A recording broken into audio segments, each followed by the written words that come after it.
Hi all, welcome to our channel. ఈరోజు మనం గోరుచిక్కుడుకాయ కూర ఎలా చేయాలో చూద్దాం. ఒక పాన్లో కొంచెం ఆయిల్ వేసి ఆయిల్ హీట్ అయిన తర్వాత పోపు వేసుకోవాలి. పోపు కోసం ఆవాలు, జీలకర్ర, మినప్పప్పు, శనగపప్పు వేసుకుని ఫ్రై చేసుకోవాలి.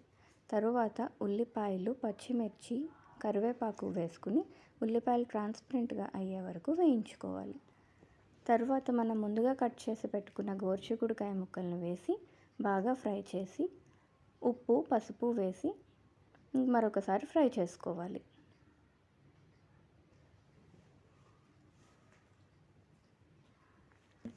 తరువాత ముక్కలు ఉడకడానికి సరిపడా వాటర్ వేసి మూత పెట్టి ఒక 10 to 15 minutes పాటు ఉంచాలి.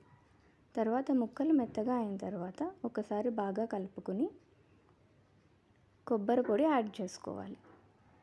కొబ్బరి పొడి కూడా యాడ్ చేసుకున్న తరువాత ఒక 1 minute కలిపి బాగా ఫ్రై చేసుకున్న తర్వాత కొంచెం కొత్తిమీర యాడ్ చేసుకోవాలి.